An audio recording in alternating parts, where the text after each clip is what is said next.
250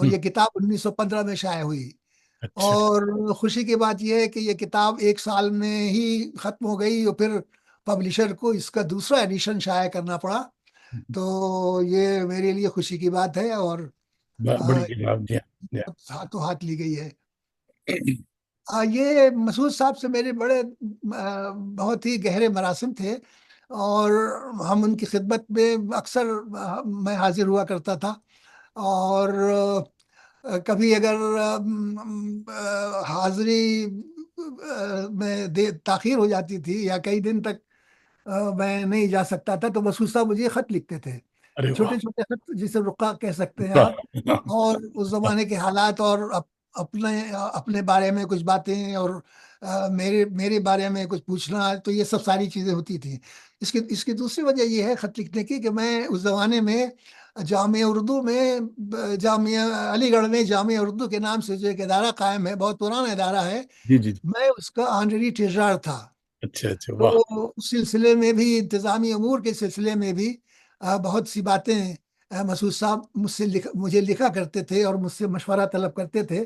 اور میں اس کو بہت بڑی خوش نصیبی سمجھتا ہوں کہ واہ. مسعود صاحب جیسا عالم اور مجھ جیسے کماقل کو اتنی اہمیت دیتا تھا کہ وہ ہمیشہ مجھے یاد کرتے تھے خط لکھ کر. تو جب میں نے اپنی چیزیں سمیٹی تو یہ تمام خطوط تقریباً 250 خطوط تھے، وہ واہ. مجھے ملے ایک فائل میں. اور میں نے ان خطوط کا انتخاب کیا اور جو واقعی ایسے خطوط تھے جن کا چھپنا ضروری ہے، جس میں کچھ ادبی باتیں بھی تھیں، کچھ سیاست بھی تھی، کچھ اردو دشمنی کا حال بھی تھا اور کچھ اس زمانے کے لسانی جو تناظر ہے اس کے بارے میں تھا. تو یہ میں نے سوچا کہ اس کو چھپوا دینا چاہیے. تو بہت یہ اچھا. کتاب میں نے چھپوا دی. یہ اردو زبان کی تاریخ ہے. یہ اصل میں دیکھیے ایسا ہے کہ اردو زبان کا جو مطالعہ ہے وہ ہر یونیورسٹی میں ہوتا ہے. ہر یونیورسٹی کے شعبہ اردو میں ایک پرچہ اردو زبان کی تاریخ کا ضرور ہوتا ہے. جی.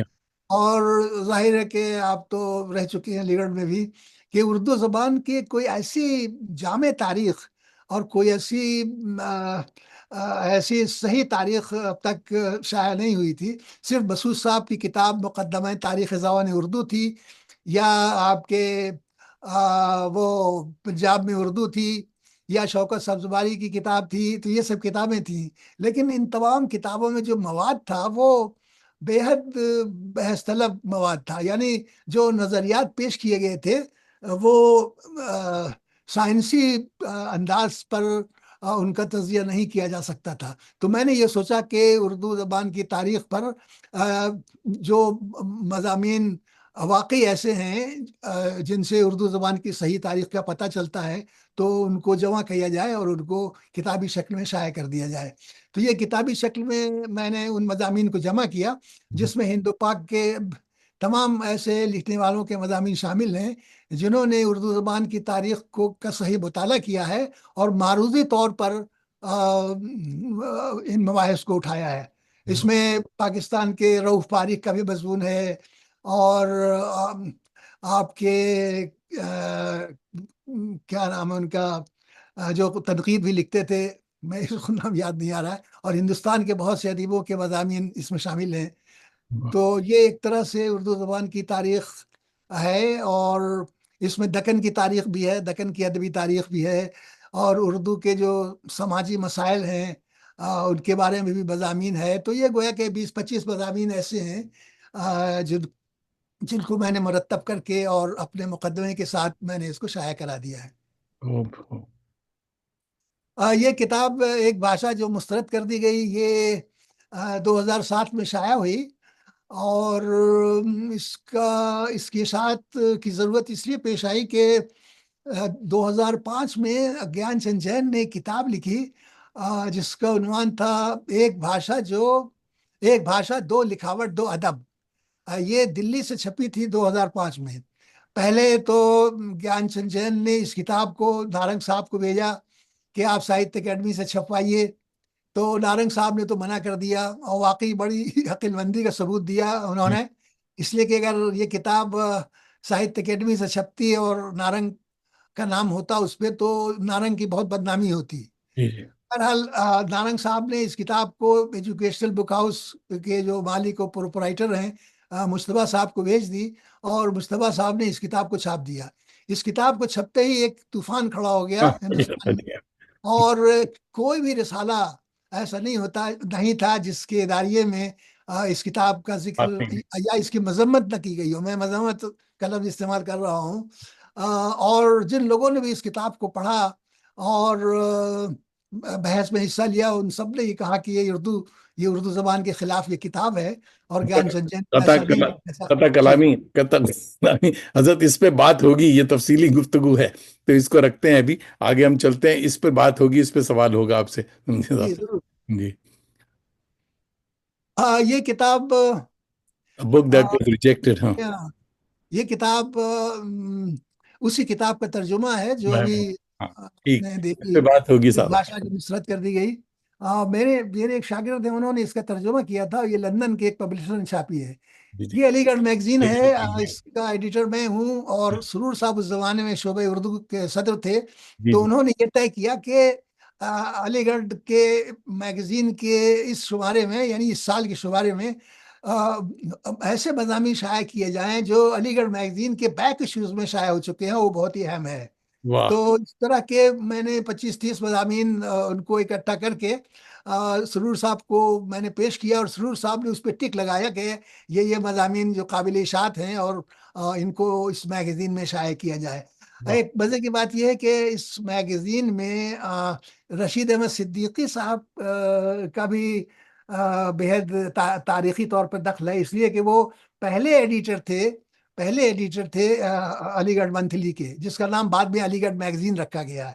اچھا تو اچھا اچھا، یہ نہایت خوشی کی بات ہے کہ رشید صاحب بھی اس سے ٹھیک ہے، اسے شامل، ہاں متاثر رہے ہیں۔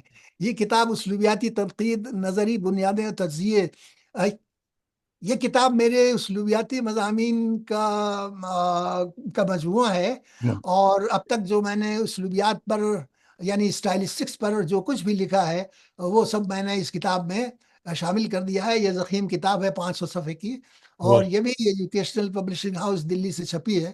اور اس کتاب کی ترتیب و تدوین میں رشید مویدی نے بہت بڑا حصہ لیا ہے، اس لیے کہ اس زمانے میں وہ وہیں NCUPL سے، national council for promotion of Urdu, اس سے ان کا رابطہ تھا، اور یہ کتاب انہی کی کوشش سے یہ کتاب منظر عام پر آئی ہے۔ گڈ، اردو کی لسانی تشکیل کا یہ 5واں ایڈیشن ہے، یہ آپ کو مل گیا۔ یہ کتاب علی گڑھ سے چھپی ہے، اور اس کا پہلا ایڈیشن جہاں تک مجھے یاد ہے 1985 میں چھپا تھا، واہ، اور بہت ہی مقبول ہوا، اس لیے کہ کتاب جہاں جہاں جن جن یونیورسٹیز میں اردو کے شعبے قائم ہیں، ان شعبوں میں یہ کتاب آپ گویا کہ پرسکرائب کی گئی ہے۔ اور میں آپ کو بتاؤں کہ ہندوستان کے تمام شعبوں میں اردو زبان کی تاریخ اور اس کی پیدائش سے متعلق ایک پرچہ ضرور ہوتا ہے۔ تو اور علی گڑھ مسلم یونیورسٹی میں بھی اس کا ایک پرچہ ہے۔ تو یہ کتاب بہت جلدی فروخت ہوئی، اور پبلشر نے کہا کہ بھائی اس کا دوسرا ایڈیشن بھی شائع ہو۔ دوسرا نکلا، تیسرا نکلا، چوتھا نکلا، اب یہ 5واں ایڈیشن 2023 میں شائع ہوا ہے، جس میں میں نے کافی تبدیلی کی ہے، اور کچھ اضافے بھی کیے ہیں۔ واہ، تو یہ اس لحاظ سے اس کی بے حد اہمیت ہے۔ گیان چند جین سے میرے بڑے مراسم رہے ہیں، حالانکہ وہ عمر میں مجھ سے بہت بڑے تھے، لیکن پھر بھی گیان چند جین کی خوبی یہ تھی کہ جب بھی ان کو کوئی بھی خط لکھتا تھا یا میں لکھتا تھا، فوراً جواب دیتے تھے وہ، یہ ان کے خاص بات تھی ان کے اندر۔ تو گیان چند جین سے میرا جب رشتہ قائم ہوا، اور اس کی بنیاد یہ ہے کہ لسانیات کے وہ بھی ماہر، تو میں نہیں کہوں گا، مجھے ذرا تردد ہوگا ماہر کرنے میں، لسانیات سے وہ بھی شوق رکھتے تھے، شوق اور رکھتے انہوں نے کئی انہوں نے سمر کورسز بھی اٹینڈ کیے لسانیات کے۔ تو اس سلسلے میں اور ویسے بھی گیان چند جین سے جو میری خط و کتابت تھی، وہ سب سارے خط جو ان کو آتے تھے وہ میں ایک فائل میں رکھتا جاتا تھا، اور ان کی کافی تعداد ہو گئی تھی، تقریباً 100 کے قریب۔ اب واہ، جب میں نے دیکھا تو میں نے ان خطوط میں سے انتخاب کیا، اور 63 خطوط میں نے گیان چند جین کے میں نے اس کو مرتب کر کے اور اس پر ایک بہت ہی تفصیلی مقدمہ لکھا، اور یہ کتاب شائع ہوئی اور یہ بھی کافی مقبول ہوئی یہ کتاب۔ یہ زبان، اسلوب اور اسلوبیات، آپ کو بتا دوں کہ یہ میری پہلی کتاب ہے۔ علی گڑھ میں جب میں آیا اور لسانیات کا مطالعہ کیا، اور اس میں جب میں نے ڈگری حاصل کی، پی ایچ ڈی کیا، تو مجھے لسانیات میں شوق بڑھتا گیا۔ اور لسانیات کا ایک شعبہ ہے اپلائیڈ لنگوسٹکس، یعنی اطلاقی لسانیات، اور اس کی ایک شاخ ہے اسلوبیات یعنی اسٹائلسٹکس۔ تو اس سے مجھے خصوصی دلچسپی رہی اور میں نے مضامین لکھنا شروع کیا۔ تو اس زمانے میں میرے جو مضامین شائع ہوئے اسلوبیات پر، تو ان کو بھی میں نے مرتب کر کے کتابی صورت میں شائع کیا۔ اور اس کی خاص بات یہ ہے کہ یہ کتاب پاکستان میں بھی شائع ہوئی، واہ! پائریٹڈ ایڈیشن، میں نے کوئی اجازت نہیں دی، انہوں نے خود سے چھاپ دی اس کتاب کو۔ اور یہ کتاب ہندوستان میں بھی چھپی ہے، دوسرا ایڈیشن اس کا 2011 میں شائع ہوا۔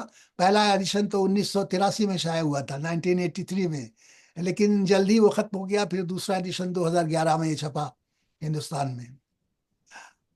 یہ لسانی اسلوبیات، یہ دراصل یہ مسعود حسین خان کے جو اسلوبیاتی مضامین ہیں، اسلوبیات کے موضوع پر، اسلوبیات اور ادب کے موضوع پر مسعود صاحب نے جو کچھ لکھا ہے، میں نے کوشش کی ہے کہ ان تمام مضامین کو رسالوں سے اور کتابوں سے جمع کر کے، یکجا کر کے ایک کتاب کی شکل میں اس کو شائع کروں، اور میری یہ کوشش کامیاب ہوئی، اور اس کا نام میں نے لسانیاتی اسلوبیات رکھا۔ یہ ترکیب بھی مسعود صاحب کی ہی دی ہوئی ہے۔ وہ کہتے ہیں کہ اگر آپ اسلوبیات خالی کہیں گے تو یہ ادب والے بھی جو اسلوب اور اسلوبیات سے دلچسپی رکھتے ہیں، تو یہ اس بات کا دھوکہ ہو سکتا ہے کہ یہ اسلوبیات جو ہے وہ ادب کے تناظر میں یہ لکھی گئی ہے کتاب، لیکن یہ اس کو لسانیاتی اسلوبیات کہنا چاہیے تاکہ یہ معلوم ہو سکے کہ اس میں لسانیات کا اطلاق ہے، یعنی ادب پر لسانیات کے اطلاق کو اسلوبیات کہتے ہیں۔ تو یہ لسانی اسلوبیات جو ہے وہ مسعود صاحب کے مضامین کا مجموعہ ہے، لیکن افسوس کہ یہ شائع نہیں ہو سکا ان کے زمانے میں، اور یہ 1917 میں شائع ہوا۔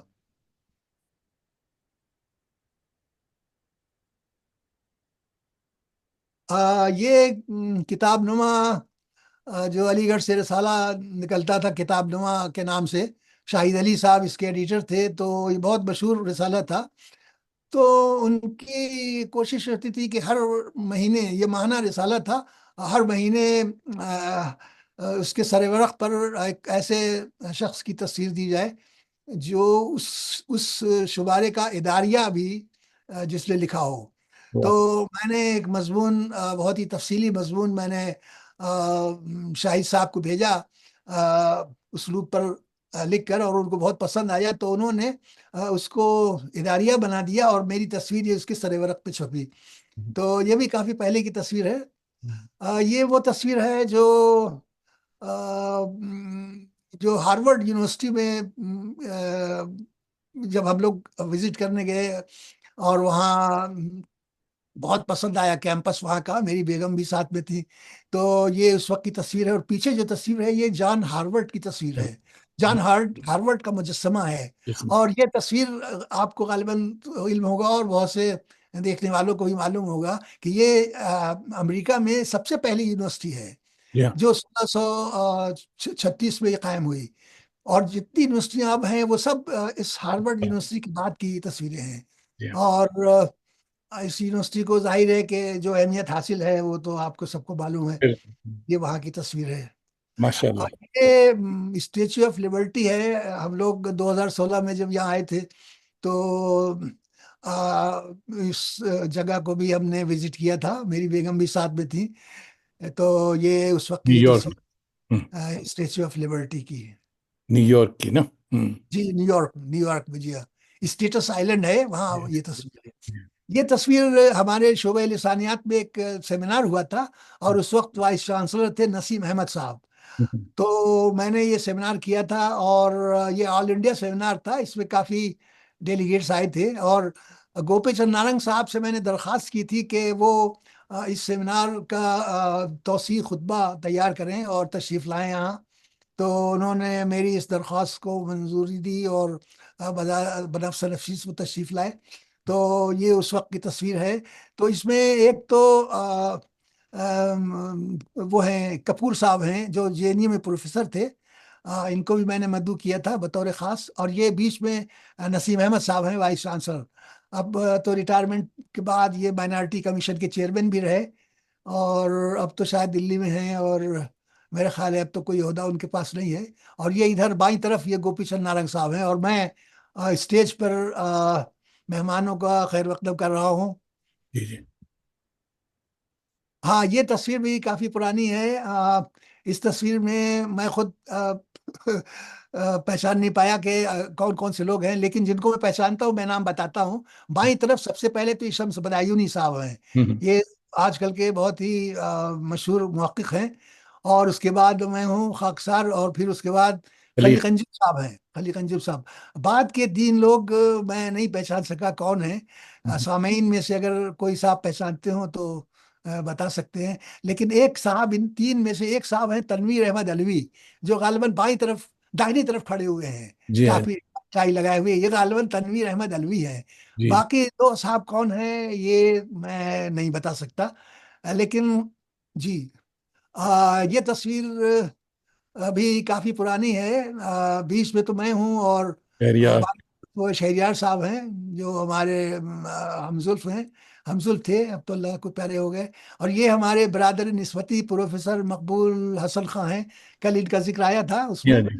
جی ہاں. اور انہوں نے شیکسپیئر پر کافی کام کافی کیا ہے. کام کیا جی. بڑے. اور ان کو تقابلی ادب سے بھی دلچسپی تھی. چنانچہ انہوں نے 3 یونانی ڈرامے کے نام سے ایک کتاب شائع کی جس میں 3 گریک ٹریجڈیز تقریر کا سے. ترجمہ کیا. اور یہ بہت عمدہ کتاب تھی. کافی لوگوں نے اس کو پسند کیا. یہ جناب جامعہ اردو میں جب میں آنریری ٹریجرر تھا تو جامعہ اردو کی گولڈن جوبلی منائی گئی تھی اور بہت بڑے پیمانے پر جلسہ ہوا تھا. اور اس جلسے کی خاص بات یہ ہے کہ غالباً یہ اس زمانے کا پہلا جلسہ تھا جس میں ایک ہی ڈائس پر، ایک ہی اسٹیج پر اس وقت کے وزیر اعظم عالی جناب عزت مآب وی پی سنگھ صاحب بھی تشریف لائے تھے. اور مفتی سعید صاحب ہوم منسٹر تھے.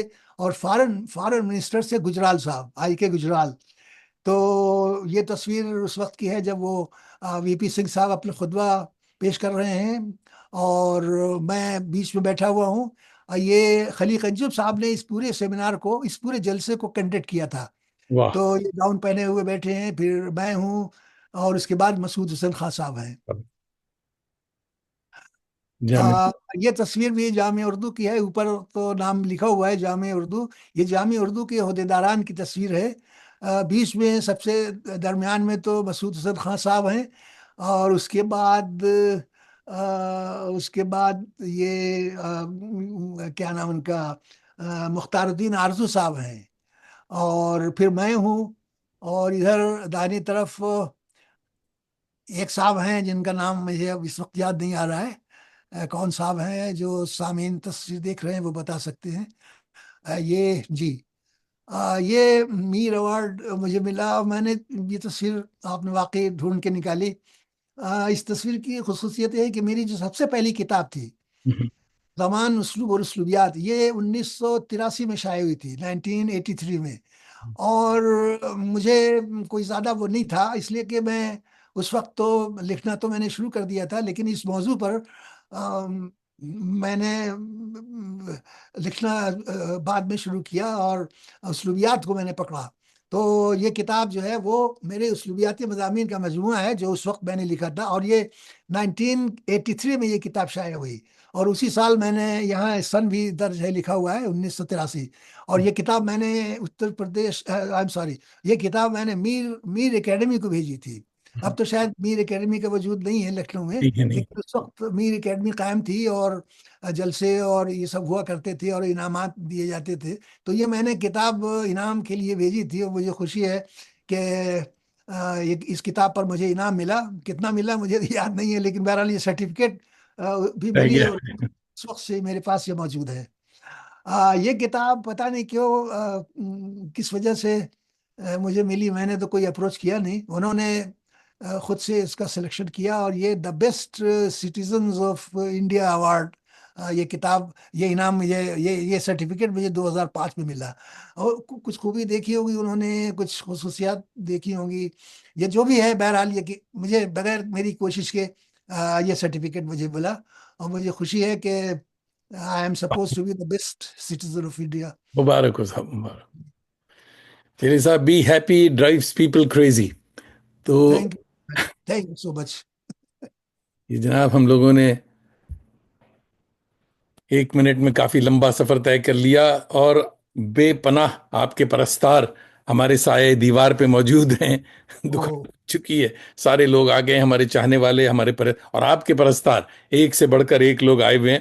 سب سے ارے پہلے واہ، کوثر مظہری بھائی دہلی سے دیکھ رہے ہیں، head of Jamia department Millia, Urdu, Jamia Millia میں ہے۔ جامعہ ملیہ، آج کل ماشاءاللہ ہیڈ ہیں، اور کہہ رہے ستیش ہیں کہ مہاراج۔ السلام علیکم رحمۃ اللہ وبرکاتہ۔ شکریہ دانش بھائی، آپ نے ایک نہایتی علمی شخصیت کو مدعو کیا ہے۔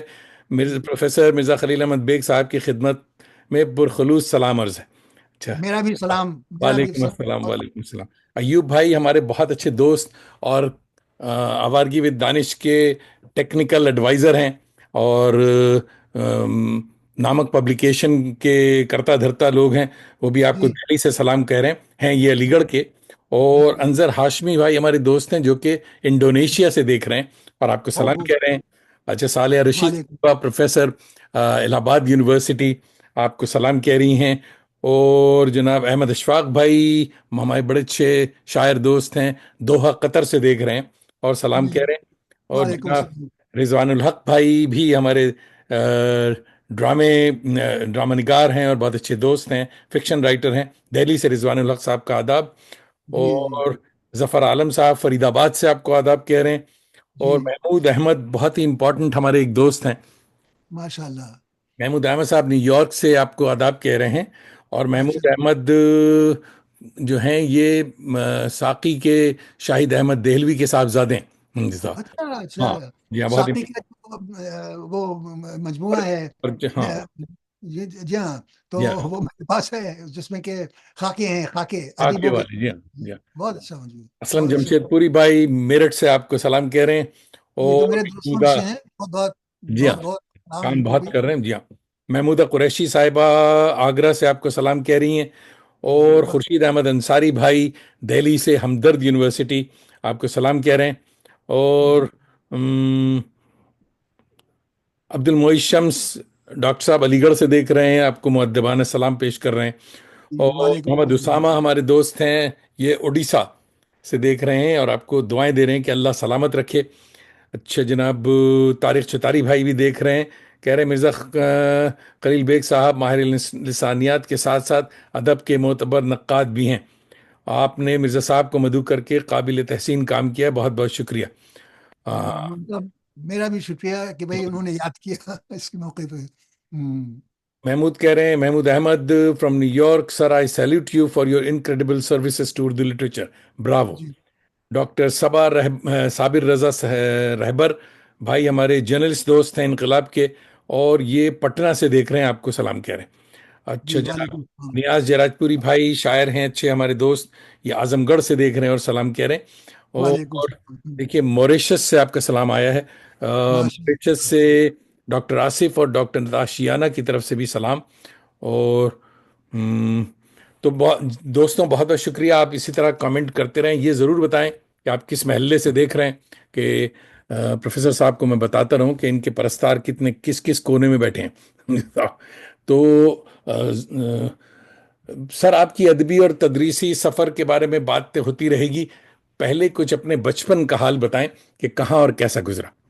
جی، جیسا کہ آپ کو معلوم ہے، آپ نے ابھی بتایا کہ میری پیدائش گورکھپور میں ہوئی، اور میری ابتدائی تعلیم بھی گھر پر ہوئی۔ مجھ سے چھوٹی دو بہنیں تھیں اور ایک بڑی بہن تھی، تو یہ چار لوگ اس وقت اس دور سے گزر رہے تھے جو واقعی تشکیلی دور ہے، اور تعلیم بہت ضروری ہوتی ہے۔ تو ہمارے والد صاحب نے ایک مولوی صاحب کو رکھا تھا اس تعلیم کے لیے۔ مولوی صاحب گھر پہ آتے تھے، اور ہم چاروں بچوں کو وہ ناظرہ پڑھاتے تھے، اردو پڑھاتے تھے، اور لکھنا سکھاتے تھے۔ واہ اس دور کی دو چیزیں مجھے یاد ہیں، ایک تو یہ ہے کہ لکھنا میں نے تختی پہ سیکھا، واہ اور مولوی صاحب بہت سخت تھے اس معاملے میں، دو تختیاں لکھواتے تھے۔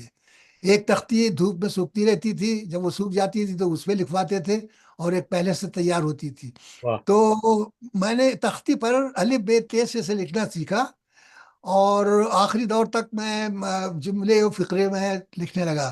اسی وجہ سے میری تحریر اچھی خاصی پختہ ہو گئی۔ پختہ دوسری چیز یہ ہے کہ میں نے پڑھنا جو ہے وہ اسماعیل میرٹھی کی کتابوں سے سیکھا۔ واہ اس زمانے میں یہ عام دستور تھا کہ بچے کو پڑھنے میں بٹھایا جاتا تھا تو اسماعیل میرٹھی کی کتاب ہاتھ میں دی جاتی تھی۔ اسماعیل میرٹھی کی پہلی کتاب، اردو کی پہلی کتاب، اس طرح سے انہوں نے چھ کتابیں لکھی: اردو کی پہلی کتاب، اردو کی دوسری کتاب، اردو کی تیسری کتاب۔ تو یہ 6 کتابیں میں نے پڑھی، اور میری بڑی بہن نے پڑھی، پھر بعد میں 2 چھوٹی بہنوں نے پڑھی۔ مجھے آپ وقت دیں تو میں بتاؤں کہ اس زمانے میں جو یہ کتابیں پڑھی میں، ان میں جو نظمیں ہوتی تھی وہ اتنی آسان ان کی زبان ہوتی تھی، اور اتنا دلچسپ مواد ہوتا تھا کہ بچے کی دلچسپی قائم ہوتی تھی، اور پوری پوری کتاب اس میں جو نظمیں ہوتی تھی وہ بچہ اس کو پڑھ لیتا تھا۔ سب سے مشہور نظم جو ہے مجھے جو یاد ہے، غالباً اور لوگوں کو بھی یاد ہوگی، وہ ہے کہ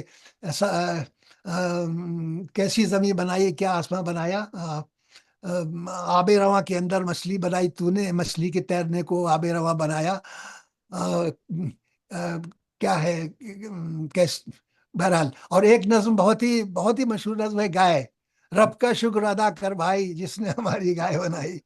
پھر بہت مشہور چینٹی پہ ایک نظم ہے، بڑی بڑی کیا بڑی آخلا ہے بہت دور بھی ہے۔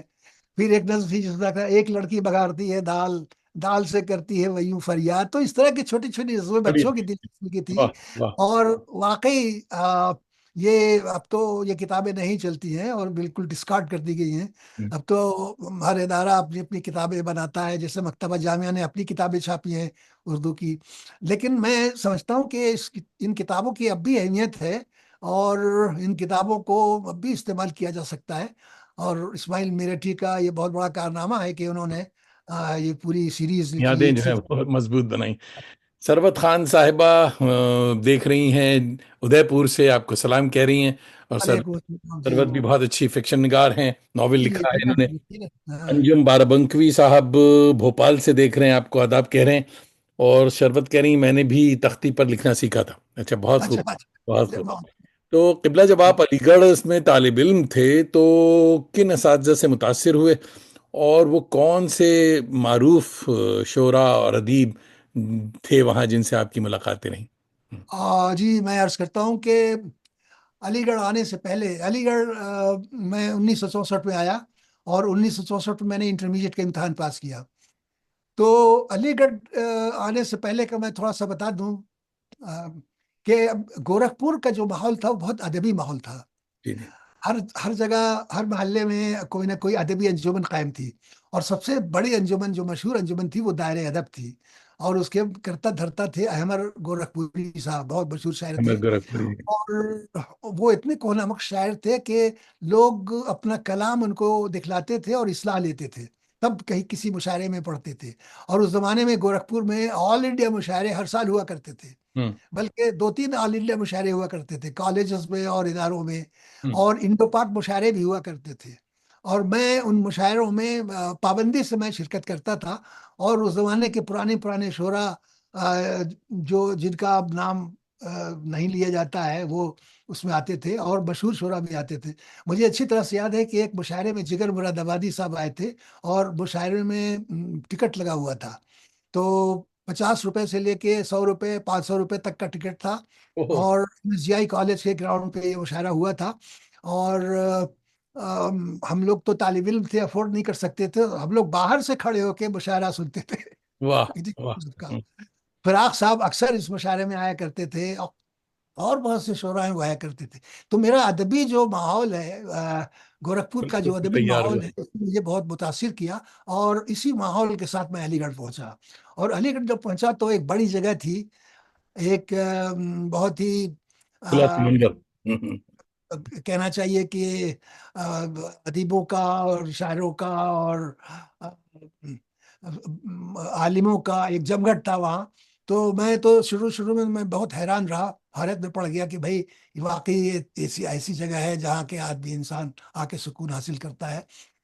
وہاں جو سب سے زیادہ جو چیزیں، جن چیزوں سے میں متاثر ہوا وہ وہاں کی تربیت، وہاں کی تہذیب، وہاں کا تمدن. وہاں آ، اساتذہ کی بےحد عزت کی جاتی تھی. یعنی اگر کوئی استاد سامنے سے آ رہا ہے اور کوئی مخالف سمت سے کوئی طالب علم آ رہا ہے تو یہ ممکن نہیں ہے کہ وہ ان کو خاص کر. کراس کر کے نکل جائے. وہ طالب علم جو ہے وہ کنارے ہٹ جاتا تھا اور بہت ہی ادب کے ساتھ جھک کے سلام کرتا تھا. اور اگر وہ استاد وہ شخص وہ استاد بھی ہے تو کیا کہنا ہے، اور بھی زیادہ ادب اس کا تھا. یہ گویا کہ ایک تہذیب تھی وہاں علی گڑھ کی. اب پتہ نہیں کیا حال ہے وہاں. تو ہوں. وہاں جن اساتذہ نے مجھے متاثر کیا وہ تو شعبہ اردو کے اساتذہ تھے. شروع میں تو میرا تعلق شعبہ اردو سے ہی رہا. بی اے میں نے اردو پڑھی باقاعدہ طور پر. اور مجنو گورکھپوری میرے استاد تھے. واہ. مجنو گورکھپوری نے مجھے تاریخ ادب پڑھائی. تاریخ ادب کا پورا پرچہ مجنو گورکھپوری نے سب پڑھایا. اور مجنو گورکھپوری پر میرا بہت تفصیلی مضمون لکھنؤ کے اخبار آگ میں شائع ہو چکا ہے. ابھی پچھلے سال شائع ہوا ہے. اس میں نے تمام باتیں مجنو صاحب کے بارے میں لکھ دی ہیں. پھر اس کے بعد سرور صاحب، عالم سرور صاحب تھے. وہ ان کا خاص انداز تھا. بہت ہی لیے دیے رہتے تھے، بہت ہی اپنے کو مطلب ایک ارسٹوکریٹ ٹائپ کا سمجھتے تھے ہے نا. لیکن دوسرے لوگوں سے اور طلبا سے ان کا زیادہ وہ نہیں تھا. لیکن میری ان سے قربت اس لیے ہوئی کہ علی گڑھ میگزین کا انہوں نے مجھے ایڈیٹر بنایا. اچھا. پہلے انہوں نے ایک نوٹس نکالا کہ علی گڑھ میگزین کے لیے درخواستیں مطلوب ہیں. تو میں نے درخواست دے دی. پھر 6 لوگ تھے اس میں. پھر انٹرویو ہوا اور پھر میرا انہوں نے سلیکشن کیا ادیب کی حیثیت سے، وہ ایڈیٹر کی حیثیت سے. وہ تصویر آپ نے دیکھی ہے. پھر اس کے بعد ایک اور ادیب شاعر تھے، نقاد بھی تھے، خلیل الرحمان اعظمی صاحب. بہت بڑے وہ بھی شاعر میرے ہیں. ہوں. وہ بھی میرے استاد تھے اور بہت اچھے استاد تھے. بہت اچھے شاعر بھی تھے، تنقیدیں بھی لکھی انہوں نے. لیکن افسوس کہ ان کا بہت جلدی انتقال ہو گیا. صرف 51 سال کی عمر میں ان کا انتقال ہوا. اور انہوں نے اپنے ایک مضمون میں یہ لکھا تھا اپنے انتقال سے پہلے اس ان کے بارے میں. پاکستان کے شاعر ہیں چاند نگر، جن کا مجموعہ ہے، کیا نام ہے ان کا، چاند نگر. خیر، تو انہوں نے لکھا کہ 51 سال کی عمر میں ان کا انتقال ہوا تھا. تو انہوں نے لکھا کہ یہ بھی مرنے کی کوئی عمر ہوتی ہے، یہ 51 سال. اور خود دیکھیے کہ وہ اسی 51 سال کی عمر میں ان کا انتقال ہو گیا. ہوں. تو یہ تو ہوا. پھر شہریار صاحب سے بھی میرے بڑے قریبی مراسم رہے. شہریار صاحب کی خصوصیت یہ تھی کہ وہ طلبہ میں بہت مقبول تھے. بہت بہت. طالب علم ان سے مل کے بہت خوش ہوتے تھے اور وہ ان کے اندر کوئی تفریق نہیں تھی. جو بھی جاتا تھا ان کے چیمبر میں اس کو وہ اس کا استقبال کرتے تھے اور اس سے باتیں کرتے تھے. تو اس لیے وہ طلبہ میں بہت ہی مقبول ہو گئے تھے. اور کچھ جو شاعر حضرات تھے وہ اپنا کلام بھی ان کو دکھلاتے تھے. مجھے شاعری کا شوق گورکھپور سے تھا اور میں نے بہت سی غزلیں گورکھپور میں لکھی تھیں. وہ جب میں نے ان کو دکھلائیں تو کہنے لگی کہ بھائی دیکھو تم شعر تو بہت موضوع کہتے ہو، بہت فن کا تمہیں علم ہے، لیکن یہ سب ہٹاؤ، یہ سب روایتی انداز کی شاعری ہے. اور نئے سرے سے شاعری شروع کی. اور وہ زمانہ جدیدیت کا تھا اور جدیدیت کے وہ علمبردار تھے، وہ اور شمس الرحمن فاروقی صاحب. تو میں نے پھر کچھ جدید غزلیں لکھی. اور ایک بات اور بتاؤں کہ اس زمانے میں ایک شاعر ہوا کرتے تھے ہندی گورکھپوری. ہندی گورکھپوری بہت مشہور شاعر تھے اور انہوں نے وہ ہندوستان کی تعریف میں بہت سی نظمیں لکھی ہیں. یہ ہے میرا ہندوستان، یہ ہے میرا ہندوستان. تو مجھے کسی نے مشورہ دیا کہ تم ہندی صاحب سے ملو اور بتاؤ کہ تم شاعری کے تمہیں شوق ہے، اور ام، وہ کچھ نہیں کہیں گے، بہت ہی ٹھیک رہے گا. تو پھر میں نے ارادہ کیا اور میں ایک دن ہندی صاحب کے گھر پہ پہنچا. تو ہندی صاحب نے مجھے بٹھالا دروازے پہ، خود آئے اندر بٹھانا، اور اس کے بعد پھر پوچھا کہ بھائی کیسے آئے، تو میں نے بتایا. تو انہوں نے کہا کہ کچھ سناؤ. میں نے غزل سنائی ان کو، تو وہ خاموش رہے، کچھ نہیں بولے.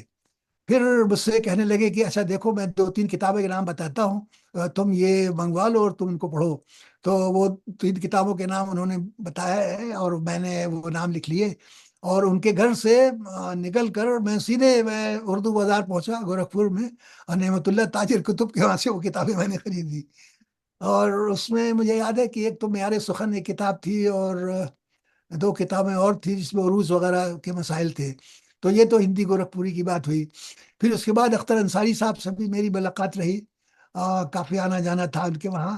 پھر ایک بہت پرانے شاعر تھے مسعود علی ذوقی صاحب، شاید نہ بہت جانتے ہو آپ. بڑھیا، بہت مسعود بڑھیا. علی ذوقی صاحب سے میرا آنا جانا تھا اور ملاقات تھی اور تھا. سرور صاحب جب کشمیر میں تھے، وزٹنگ پروفیسر ہو گئے تھے، اس زمانے میں ذوقی صاحب کا انتقال ہو گیا. تو میں نے خط لکھا کہ ذوقی صاحب، سرور صاحب کو خط لکھا کہ ذوقی صاحب کا انتقال ہو گیا ہے. تو انہوں نے بہت افسوس ظاہر کیا اور کہا کہ مجھے تمہارے خط سے معلوم ہوا کہ ذوقی صاحب کا انتقال ہوا ہے، تمہارا بہت بہت شکریہ. تو اس طرح سے اساتذہ میں یہ لوگ تھے جن سے میں نے بہت کچھ سیکھا. اور مسعود حسن خان صاحب سے تو میری ملاقات اس وقت ہوئی جب میں نے لسانیات میں داخلہ لیا. تو ان اساتذہ سے میں نے بہت کچھ سیکھا، اور بہت کچھ میں نے حاصل کیا، اور میں کبھی نہیں بھول سکتا ہوں ان کی دور جو تھا جی. برا. ہمارے دوست عبدالستار بھائی میاں چنو جگہ ہے سرحد پار، وہاں سے دیکھ رہے ہیں، آپ کو آداب کہہ رہے ہیں. اور شکیل افروز بھائی ہمارے جرنلسٹ ہیں اور جی کولکتہ اخبار مشرق سے لگے ہوئے ہیں، اور یہ کولکتہ سے دیکھ رہے ہیں، آپ کو سلام کہہ رہے ہیں. جی اور شکریہ. جناب سربت خان کہہ رہے ہیں کہ بہت بڑے بڑے نامی گرامی استادوں سے پڑھا ہے آپ نے، اسی لیے اردو زبان ادب کو بہترین خزانہ دیا آپ نے، خاص طور سے زبان کی تاریخ اور لسانیات. جی جی جی ضرور. عبدالحی خان ہمارے ینگ دوست اور تو گھر کے ہیں اپنے سے. ہاں، عبدالحی خان صاحب بہت اچھا تنقید بھی ابھی لکھ رہے ہیں ماشاء اللہ. بہت خوب. مرزا خلیل احمد بیگ صاحب نے لسانیات کے میدان میں قابل قدر کام کیا ہے. میں نے اردو دنیا کے لیے ان کا ایک تفصیلی انٹرویو کیا تھا جس میں انہوں ہاں نے بالکل صحیح، زبان بالکل صحیح. جی لفظ ہاں. لسانیہ سے کافی قیمتی گفتگو کی تھی. جی ہمارے طارق ستاری بھائی کہہ رہے ہیں میں بھی آل انڈیا ریڈیو گورکھپور 1984 سے 1989 تک پروگرام ایگزیکٹو کی حیثیت سے رہا. ڈاکٹر صاحب کی گفتگو سن کر پرانی یادیں تازہ ہو گئیں. گورکھپور میں احمد گورکھپوری، ہند گورکھپوری صاحبان کی پروقار شکلیں نظروں میں گھوم گئی ہیں. مگر ہاں حضرت طارق ستاری آپ اتنا ایکسائٹیڈ ہو گئے کہ آپ نے 19 کی جگہ 29 لکھ دیا ہے. تو آپ فیوچر میں سفر کر رہے ہیں، ذرا اس کو ٹھیک کر لیجیے. جی اور ضرور. افراز خان آپ کو سلام کہہ رہے ہیں اور کہہ رہے ہیں کہ اردو ادب کی ایک بہت بڑی شخصیت سے روبرو کرایا، بہت خوشی ہو رہی، بہت بہت شکریہ. طارق بھائی نے ٹھیک کر لیا، 1987 سے 1984 حضرت میں جی نے یہی پڑھا تھا. تو بہت بالکل. ہی بہت اچھے دوست شامل ہوئے. ایک بہت ہی اچھی سنگر ہماری دوست، ان کا انٹرویو میں کر چکا ہوں، دیپا ساٹھے، بامبئی سے میرے خیال میں دیکھ رہی ہیں، آپ کو آداب کہہ رہی ہیں، اور جی شکریہ. کلاسیکل سنگر ہیں بہت اچھی. اور تو حضرت آپ نے لسانیات کا انتخاب کیوں اور کیسے کر لیا شاعری چھوڑ کر؟ جی بالکل صحیح فرمایا آپ نے، شاعری چھوڑ کر. اصل میں میں نے گریجویشن کرنے کے بعد ماسٹرز کے لیے میں نے انگریزی کا انتخاب کیا، اچھا. ماسٹرز کورس کے لیے. اور جب اس کا دوسرا سال آیا تو اس ڈپارٹمنٹ میں ایم اے کے لیول پر آپشنس کا حق دیا گیا ہے اسٹوڈنٹس کو، کہ کئی پرچے ہیں ان میں سے جن پرچوں میں دلچسپی ہو وہ لے سکتے ہیں. تو وہاں ایک پرچہ امریکن لٹریچر کا تھا، اور اس کے ساتھ Urdu English language and linguistics کا تھا، تو میں نے انگلش لینگویج اینڈ لنگوسٹکس کے پرچے کو اہمیت دی اور میں نے اس کو اختیار کر لیا۔ اس کی وجہ یہ تھی کہ اس پرچے کو پڑھانے والے جو دو اساتذہ تھے، ان کی تربیت لنگوسٹکس کی بہت اچھی ہوئی تھی، اور وہ باہر رہ کر انہوں نے لسانیات کی تربیت حاصل کی تھی۔ ایک تو تھے پروفیسر منیر احمد، یہ کیمبرج یونیورسٹی کے فارغ التحصیل تھے، اور بہت اچھی انگریزی آتی تھی اور لسانیات بھی بہت اچھی آتی تھی۔ دوسری تھی شہناز ہاشمی صاحبہ۔ شہناز ہاشمی صاحبہ فونیٹکس کی ماہر تھی، اور یونیورسٹی کالج لندن میں وہ ڈینیل جونز کی شاگرد رہ چکی تھی۔ واہ، ڈینیل جونز سے انہوں نے لنگوسٹکس کی تعلیم حاصل کی تھی، کیا بات! اور ڈینیل جونز جو ہیں وہ پہلے شخص ہیں، پہلے ماہر لسانیات ہیں جنہوں نے انگلش فونیٹکس پر کتاب لکھی ہے۔ ہوں، یعنی انگلش فونیٹکس کے پہلے ماہر ڈینیل جونز کہے جاتے ہیں، اور ان کی ایک کتاب ہے an out line of English phonetics, اب وہ ہمارے کورس میں بھی پرسکرائب تھی اور دنیا بھر میں پرسکرائب ہے۔ تو یہ کشش تھی ان اساتذہ کی جانب میری کہ میں نے یہ کورس لیا، اور اس میں نے بہت اچھا کیا، بڑی دلچسپی تھی میری، واہ، اور ان اساتذہ کی تو شہرت تھی ڈپارٹمنٹ میں، سب لوگ ان کو مانتے تھے، اور بہت مشہور تھے یہ۔ تو یہ وجہ رہی ہے پہلی۔ دوسری ایک خاص وجہ یہ تھی کہ اس زمانے میں راک فلر فاؤنڈیشن جو امریکہ کی ایک تنظیم تھی، راک فلر فاؤنڈیشن، اس کے مالی امداد سے سمر کورس ہوا کرتے تھے۔ ہوں، ہر سال سمر کورس ہوا کرتے تھے لنگوسٹکس میں۔ صرف لنگوسٹکس چونکہ ایک نیا مضمون تھا، ایک نئی ڈسپلن تھی، تو اس کو فروغ دینے کے لیے راک فلر فاؤنڈیشن نے کافی مالی امداد دی، اور اس کا سینٹر پونا کا ڈکن کالج تھا۔ تو پونا میں ہر سال لسانیات کا کورس ہوا کرتا تھا، تو میں نے بھی وہ کورس کیا، اس کا نام تھا ایڈوانس کورس ان لنگوسٹکس، ایڈوانس کورس ان لنگوسٹکس، اور اس میں لسانیات کی جو ابتدائی چیزیں ہیں اور بھی جو ایڈوانس چیزیں ہیں وہ پڑھائی گئیں، اور یہ 1 مہینے کا ورکشاپ تھا۔ میں پونا میں 1 مہینہ میں رہا وہاں، اور بہت اچھا وقت گزرا۔ تو اس کی وجہ سے بھی مجھے بہت تقویت حاصل ہوئی، اور شوق پیدا ہوا کہ میں لسانیات کے مطالعات کو میں آگے بڑھاؤں۔ تو واہ، پھر ایم اے میں مجھے تو اس کا موقع ہی مل گیا، اور پھر مسعود صاحب کا ساتھ رہا۔ مسعود صاحب بذات خود بہت اچھے ماہر تھے لسانیات کے۔ انہوں نے لندن میں اسکول آف اورینٹل اسٹڈیز سے فونیٹکس کی تربیت حاصل کی، واہ، اور جے آر فرتھ ان کے استاد تھے۔ جے آر فرتھ نے ایک صوتی نظریہ قائم کیا تھا جس کا نام تھا وہ پروسوڈک فنالوجی، یعنی عروضی صوتیات۔ تو ہوں، اس کے وہ ماہر تھے۔ مسعود صاحب نے اس موضوع کو پکڑ لیا، اور اس میں انہوں نے آگے تحقیق کرنا شروع کی۔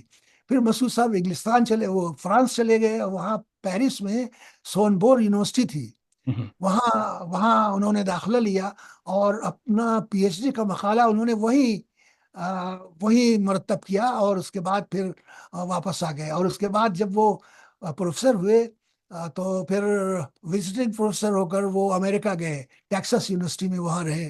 ٹیکساس یونیورسٹی میں ایک بہت معروف پروفیسر تھے، آرکی بالڈ اے ہل، وہ ادب اور لسانیات پر ریسرچ کر رہے تھے، اور اصولیات سے بہت دلچسپی رکھتے تھے۔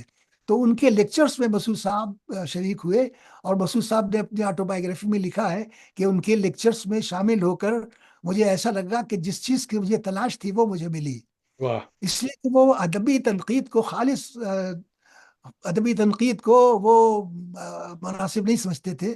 وہ سمجھتے تھے کہ ادبی تنقید میں معروضیت ہونی چاہیے، خالی داخلیت سے کام نہیں چلتا ہے، یعنی صرف اچھا یا برا کہنے سے کام نہیں چلتا ہے، معروضیت ہونی چاہیے۔ تو واہ، یہ ایک قصہ رہا ہے میرا لسانیات میں آنے کا۔ اس کے بعد جب میں نے لسانیات میں ایم اے کر لیا، اور میری فرسٹ ڈویژن اور فرسٹ پوزیشن تھی، تو مجھے فوراً ریسرچ میں داخلہ مل گیا، اور ریسرچ میں جب داخلہ ملا تو خوش قسمتی سے مسعود حسین خان صاحب ہی میرے سپروائزر ہوئے، پروائزر تھے، اور انہوں نے میرے لیے ایک ایسا موضوع ایک ایسا موضوع مطلب دیا مجھے جس پہ کسی نے کام نہیں کیا تھا۔ واہ، مطلب یہ ہے کہ اردو کی قواعدیں تو بہت لکھی گئی ہیں. مولوی عبدالحق نے 1914 میں اردو قواعد لکھی، اس کے بعد قواعد لکھی گئی ہیں. لیکن یہ سب ساری قواعدیں جو ہے روایتی انداز کی ہیں، روایتی انداز کی ہیں، اور عربی کے پیٹرن پہ اور سنسکرت کے پیٹرن پہ لکھی گئی ہیں. لیکن تاریخی اعتبار سے اب تک کوئی کتاب نہیں لکھی گئی ہے. تاریخی قواعد کا مطلب یہ ہے کہ اردو زبان میں عہد بعہد جو جو تبدیلیاں ہوئی ہیں، چاہے صوتی تبدیلی ہو یا نحوی تبدیلی ہو یا الفاظ کی سطح پہ تبدیلی ہو، تو اس تاریخی اعتبار سے کسی نے اس موضوع پہ کام نہیں کیا تھا. اور مسعود صاحب نے کہا کہ تم اس پہ کام کرو، اور میں نے اس پہ کام کیا، ہسٹوریکل گرامر پہ، تاریخی قواعد پر. اور وہ کتاب انگریزی میں چھپ چکی ہے دہلی سے.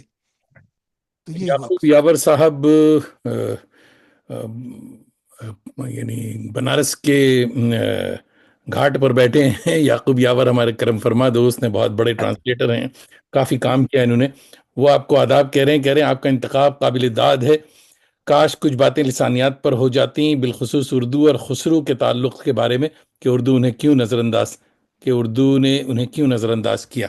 یہ ہمارا سوال بھی تھا. تو جی یعقوب بھائی نے پوچھ لیا کہ صاحب یہ زبان کیا ہے اور لسانیات کیا ہے، یہ بھی بتا دیں. جی جی جی.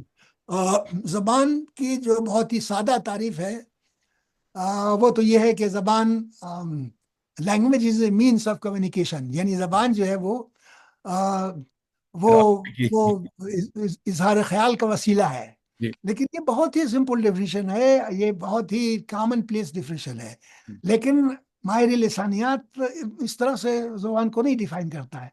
ماہر لسانیات جو سائنسی اعتبار سے، ٹیکنیکل اعتبار سے ڈیفائن کرتا ہے، تو ماہر لسانیات کے نزدیک زبان جو ہے وہ لینگویج از اے سسٹم. زبان جو ہے ایک نظام کا نام ہے، ہوں ایک سسٹم ہے. اور کس چیز کا سسٹم ہے؟ یہ سسٹم ہے ووکل سمبلس کا، یعنی صوتی علامات کا. منہ سے جب ہم آواز نکالتے ہیں تو ہم اصوات پیدا کرتے ہیں، تو اس ووکل سمبلس کا، صوتی علامات کا یہ نشان ہے، یہ نظام ہے. تو یہ ہوا کہ زبان منہ سے ادا کی جانے والی آوازوں کا، یعنی صوتی نشانات کا نظام ہے. لیکن اس نظام کی خصوصیت ہے، اس نظام کی خصوصیت یہ ہے کہ یہ آربیٹریری ہے، یہ خود اختیاری ہے، یہ خود ساختہ ہے. یعنی الفاظ میں اور اصوات میں، ووکل سمبلس میں کوئی منطقی رشتہ نہیں ہے، لاجیکل ریلیشن شپ نہیں ہے. مثلا اگر میں کہتا ہوں کہ کرسی کرسی کو ہم کرسی کہتے ہیں، انگریزی میں ہم اس کو چیئر کہتے ہیں، اور فارسی میں غالباً سندلی کہتے ہیں، شاید کیا صحیح ہے کہ نہیں. کیا بہرحال، تو یہ تین الگ الگ الفاظ ہیں اور چیز تو ایک ہی ہے. تو اس کا مطلب یہ ہے کہ الگ الگ زبانوں میں چیزوں، اشیاء کے الگ الگ نام ہیں. اور اگر صوتی مطابقت ہوتی ووکل سمبلس میں، یعنی اصوات میں اور اشیاء میں، تو ہر زبان میں ایک ہی نام ہوتا. لیکن چونکہ مطابقت نہیں ہے، اس لیے یہ آربیٹریری ہے. یعنی منمانے طور پر ہم نے اس کو کرسی کہنا شروع کیا ہے.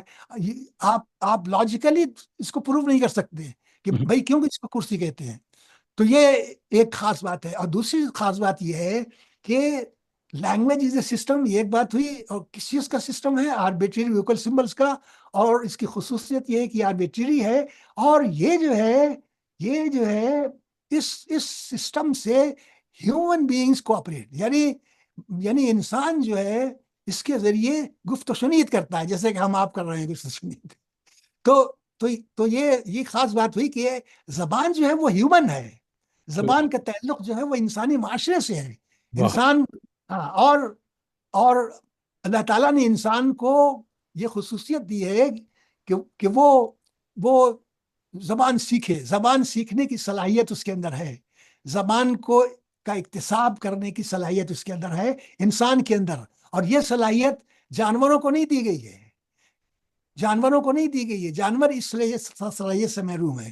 تو اب انسان کو یہ صلاحیت اللہ تعالیٰ نے دی ہے کہ وہ زبان سیکھے. اب کون سی زبان وہ سیکھے گا؟ اس کا تعلق معاشرے سے ہے. جس معاشرے میں، جس سوسائٹی میں، جس سماج میں وہ پیدا ہوگا، آنکھیں کھولے گا، ہوش سنبھالے گا، اور کھیلے گا، کودے گا، اور انوائرمنٹ میں رہے گا، اس ماحول کی زبان وہ سیکھتا ہے۔ تو اس کا مطلب یہ ہے کہ زبان جو ہے وہ ہیریڈیٹری نہیں ہے، ہیریڈیٹری نہیں ہے، موروثی نہیں ہے۔ زبان جو ہے وہ معاشرے میں رہ کر سیکھی جاتی ہے۔ اگر آپ معاشرے سے دور چلے جائیں، معاشرے میں نہ رہیں، اور لوگوں نے، ماہرین نفسیات نے یہ تجربہ کیا ہے کہ ایک بچہ پیدا ہوتے ہی اس کو ہٹا دیا سماج سے، کھانا پینا ہر چیز اس کو دیتے تھے لیکن کوئی بولتا نہیں تھا، نتیجہ یہ ہوا کہ بچے نے بولنا سیکھا ہی نہیں۔ تو ہوں یہ بہت ضروری ہے کہ زبان سیکھنے کے لیے اس کے اندر دماغ میں صلاحیت تو موجود ہے، اللہ تعالیٰ نے وہ صلاحیت ودیت کی ہے، لیکن جس ماحول میں وہ پلتا ہے، پھلتا پھولتا ہے، اس ماحول کی وہ زبان سیکھتا ہے۔ اب فرض یہ کہ کسی بچے کو پیدا ہوتے ہی ہم علی گڑھ سے یا لکھنؤ سے ہم اس کو پیرس میں منتقل کر دیں، اب وہیں وہ بڑا ہو، وہیں کہو، تو کون سی زبان سیکھے گا؟ فرینچ سیکھے گا، نہیں فرینچ۔ سیکھے گا، اردو تھوڑی سیکھے گا، ہندی تھوڑی سیکھے گا۔ تو اس کا مطلب یہ ہوا کہ زبان موروثی نہیں ہے۔ زبان موروثی ہوتی ہے تو وہ اپنے باپ دادا کی زبان سیکھتا۔ تو یہ ایک بہت ہی اہم مسئلہ ہے۔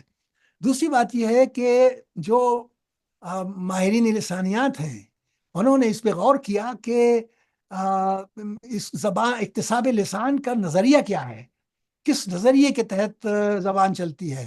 تو اس میں دو نظریے بہت اہم ہیں جو مختصراً میں بتاؤں گا۔ چامسکی کا تو نام سبھی نے سنا ہوگا، نوام چامسکی، وہ ابھی زندہ ہیں اور ہارورڈ میں رہتے ہیں اس کے پاس۔ تو انہوں نے ایک نظریہ پیش کیا ہے جس کو منٹلسٹک پوائنٹ آف ویو کہتے ہیں۔ منٹلسٹک پوائنٹ آف ویو یعنی ذہنی نظریہ، عقلی نظریہ۔ اور دوسرا نظریہ اسکینر، ایک ماہر لسانیات ہے، اس نے پیش کیا ہے بیہیویئرزم کا نظریہ۔ تو اب میں مختصر بتا دوں کہ جو منٹلسٹک نظریہ ہے وہ یہی نظریہ ہے کہ بچہ جب پیدا ہوتا ہے تو اس کے دماغ میں اس زبان کو سیکھنے کی صلاحیت ہوتی ہے، مینٹلی وہ ایکٹیو ہوتا ہے، اور زبان کی گرامر، اس کے لفظیات اور یہ سب کچھ مطلب اس کی سیکھنے کی صلاحیت ہوتی ہے۔ تو یہ تو ایک نظریہ ہوا چامسکی کا۔ دوسرا نظریہ یہ ہے کہ اسکینر کا، بیہیویئرزم کا۔ اس کا مطلب یہ ہوا کہ انسان جو ہے وہ ماحول میں رہ کر سیکھتا ہے، انسان جو ہے وہ امیٹیشن سے سیکھتا ہے، زبان کی نقل کرتا ہے، زبان کی کاپی کرتا ہے، تب وہ زبان سیکھ جاتا ہے۔ تو آپ دیکھیے کہ یہی ہوتا ہے کہ وہ جب پیدا ہوتا ہے تو ماں باپ، بچے، بھائی بہن سب اس کے ساتھ بولتے ہیں، اور جیسا بولتے ہیں، جو الفاظ استعمال کرتے ہیں وہی بچہ استعمال کرتا ہے۔ اس کو کہتے ہیں بیہیویئرزم، امیٹیشن۔ تو imitation is very important in learning the language. نقل کرنا بہت ضروری ہوتا ہے زبان سیکھنے کے لیے۔ تو یہ دو نظریات ہیں زبان سیکھنے کے، اور جو بےحد اہم ہے ان کی لسانیات کے اس میں۔ قبلہ اور دوستوں کو بتاتے چلوں کہ ہمارا ٹائم ختم ہو چکا جیسا، مگر ہاں، مگر اوور ٹائم آج پروفیسر خلیل صاحب ہمیں اوور ٹائم دیں گے آج۔ میری اوور ٹائم شروع ہو چکی ہے صاحب، سمجھے؟ تو یہ کیونکہ بہت ہی امپورٹنٹ ڈسکشن چل رہی ہے، اس کو میں بند کروں گا تو لوگ مجھے بہت ماریں گے، تو اس لیے یہ باتیں ابھی تھوڑی چلتی رہے۔ تزین بیگ صاحبہ نیو یارک سے آپ کو سلام پیش کر رہی ہیں، اور بہت بہت تزیم بیگ کہہ رہی ہیں جاوید صاحب thank you for this interesting conversation in ثقیل۔ میری عزیزہ ہیں یہ، میری بیگم کی بھانجی ہیں یہ، تزیم لانگ آئلینڈ میں رہتی ہیں یہ۔ کہہ رہی ہیں کہ thank you for this very interesting conversation in ثقیل اردو with Khalil uncle.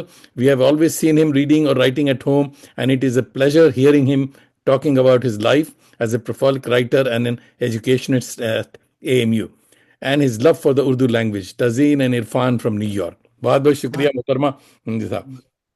اور جہاں تک ثقیل اردو کا معاملہ ہے تو اب جب ملاقات ہوگی تو ان کی کتابیں بھی دو ایک لیجئے گا، آپ بھی پڑھی۔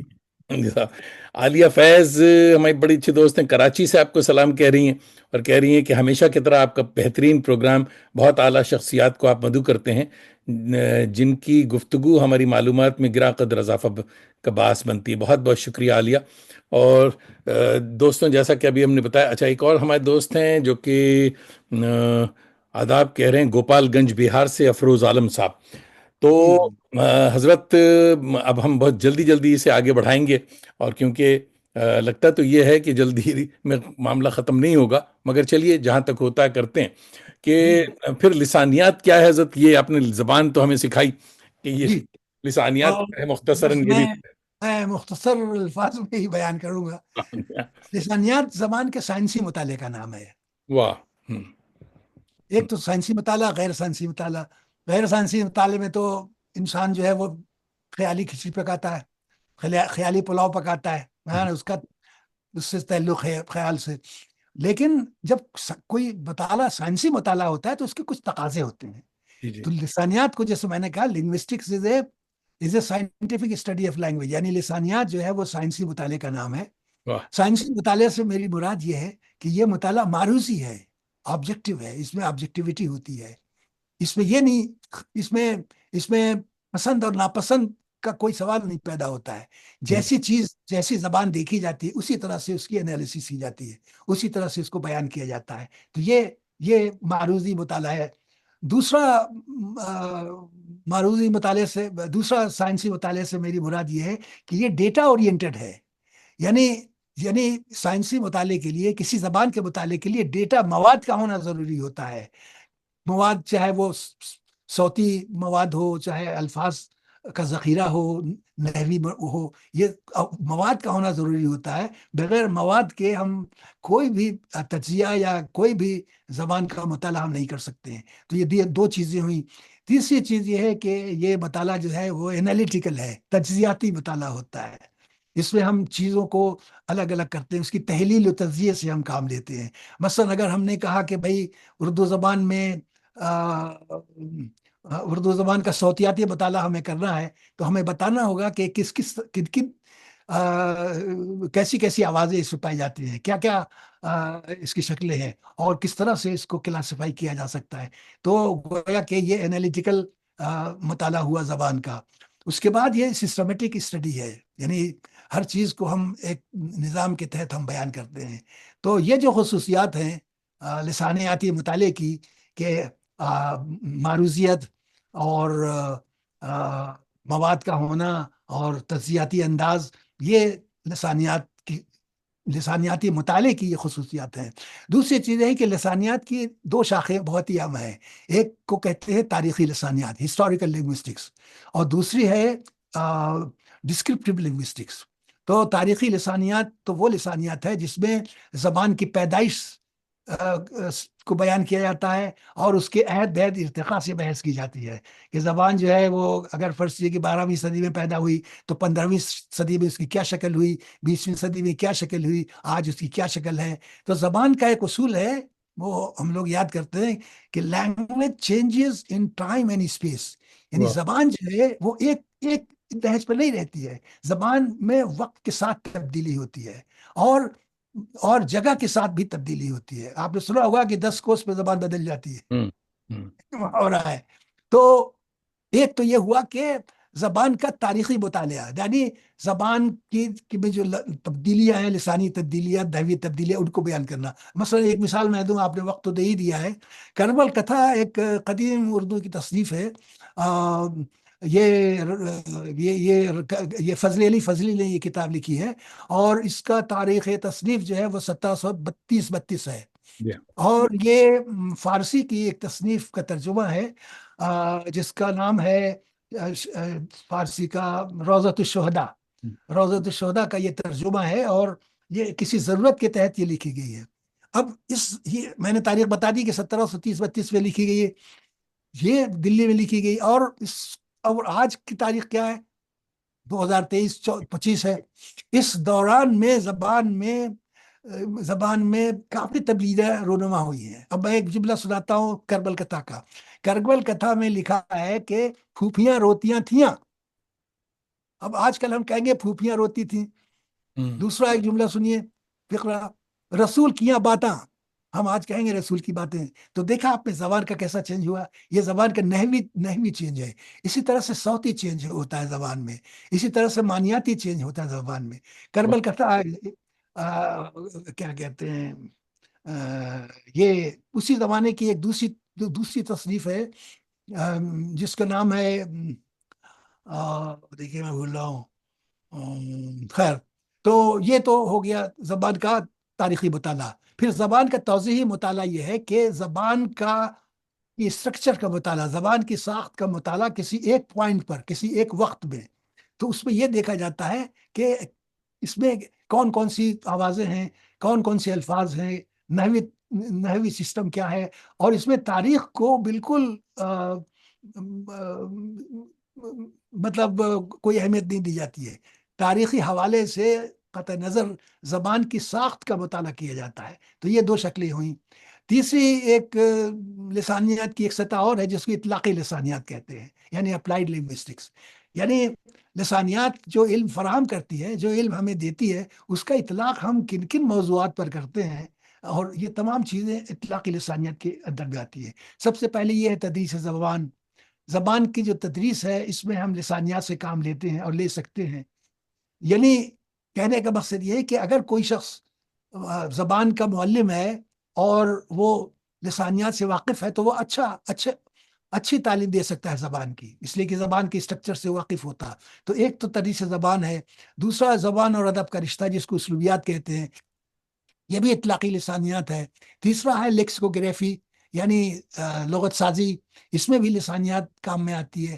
تیسرا یہ ہے کہ کمپیوٹر اور زبان، تو اس میں بھی لسانیات کی مدد لی جا سکتی ہے. تو ان تمام چیزوں کو ہم اطلاقی لسانیات میں لاتے ہیں اور کہتے ہیں کہ اطلاقی لسانیات یعنی اپلائیڈ لنگوسٹکس. دوسری چیز ایک اور بھی ہے کہ لسانیات سے ریلیٹڈ کچھ اور بھی ڈسپلنس ہیں جس کو کہ لسانیات میں بہت اہمیت ہے. لسانیات کی شاخیں تو نہیں ہیں، وہ ریلیٹڈ ڈسپلن کہتے ہیں ان کو. پہلا تو یہ ہے کہ سوشل لنگوسٹکس. تو سوشل لنگوسٹک یہ ہے کہ زبان کے سماجی رشتوں سے کا مطالعہ ہم کرتے ہیں کہ زبان کا معاشرے سے اور سماج سے کیا رشتہ ہے. پھر دوسری ایک شاخ ہے سائیکو لنگوسٹکس. اس میں ہم مطالعہ کرتے ہیں کہ زبان کا نفسیات سے کیا رشتہ ہے، اس لیے کہ ظاہر ہے کہ زبان کا تعلق دماغ سے ہے اور دماغ کا تعلق نفسیات سے ہے. تو اس میں یہ ہم کرتے ہیں کہ بچہ کیسے اقتصاد زبان کیسے کرتا ہے، زبان کیسے سیکھتا ہے، وہ یہ چیزیں بہت اہم ہیں. اور سماج میں زبان کا کیا رول ہوتا ہے. اب جیسے فرض یہ کہ ایک ایک لٹریسی کا معاملہ ہے.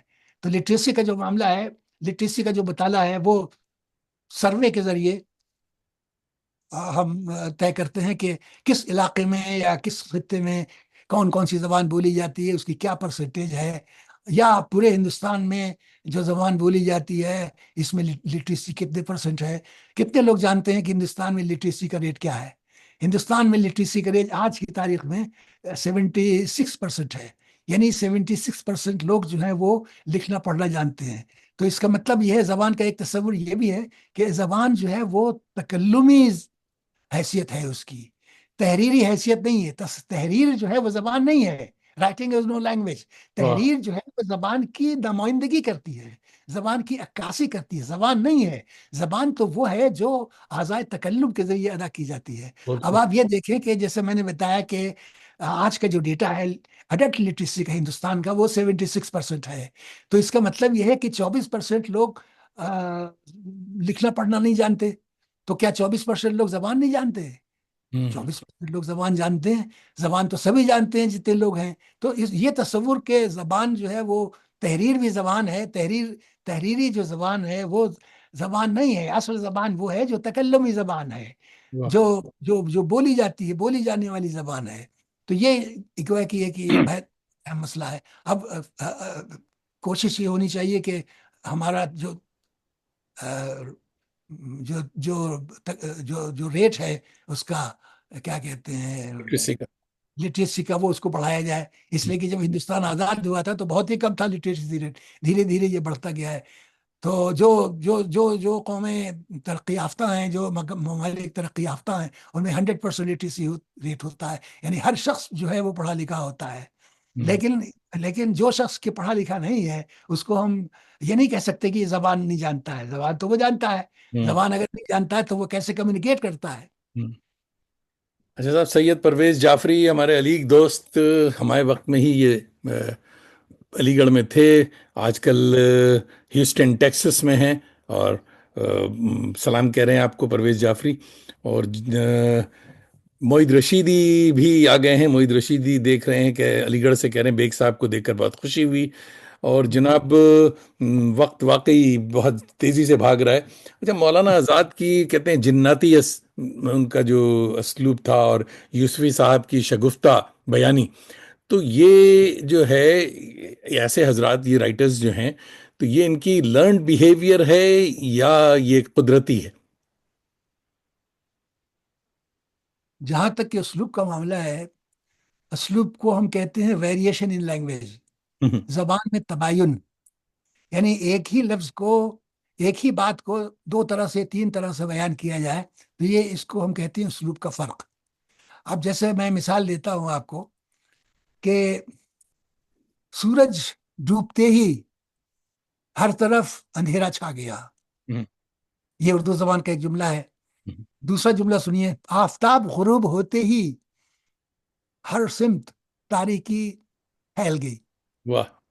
اب ان دونوں جملوں میں الفاظ کا فرق نمایاں ہے. بھائی دیکھیے، سورج کی جگہ آفتاب، تاریکی کی جگہ اندھیرا، چھا گیا کی جگہ پھیل گئی. تو کہنے کا مقصد یہ ہے کہ یہ جو فرق ہے دونوں زبانوں میں، الفاظ تو ایک ہیں، فرق جو ہے وہ اسلوب کا فرق ہے. تو اسلوب کا مطلب یہ ہوا کہ مختلف انداز بیان، ایک ہی بات کو کئی طرح سے کہنا. اب اس کو دوسرے لفظوں میں ہم یہ کہیں کہ اگر کوئی شخص وفات پا گیا ہے تو اس کو ہم کہیں گے کہ اس کا انتقال ہو گیا ہے. ہم یہ کہیں گے کہ آ، اس نے اس نے دائی اجل کو لبیک کہا، وغیرہ وغیرہ، لیکن بات ایک ہی ہے. تو مولانا آزاد کا جو اسلوب ہے وہ بے حد معرب اور مفرس اسلوب ہے. عربی فارسی کے الفاظ بے حد اس میں پائے جاتے ہیں، اور جو آپ نے بتایا شگفتہ اسلوب، وہ ظاہر ہے کہ وہ بالکل مختلف ہے. تو یہ جو اسلوب کا معاملہ ہے، یہ ایک طرح سے زبان کے استعمال کا معاملہ ہے. کہ زبان کو ایک مصنف کس طرح سے استعمال کرتا ہے اور دوسرا مصنف کس طرح سے استعمال کرتا ہے، یہ ہے. اب دیکھیے اسلوب میں دو شعر سنا کے ختم کروں گا. آ، اسلوب جو ہے وہ، اس کی ایک تعریف یہ ہے کہ ڈیویشن فرام دی نارم، یعنی معمول سے انحراف. زبان کا جو پیٹرن ہے جس کو سب لوگ فالو کرتے ہیں، زبان کا ایک اصول ہے جس کو سب لوگ فالو کرتے ہیں. تو اگر زبان کے اسلوب سے، بروجہ اسلوب سے انحراف کیا جائے، ہے نا، تو اسلوب پیدا ہوتا ہے. واہ. اور وہ اسلوب جو پیدا ہوتا ہے وہ قابل تعریف ہوتا ہے.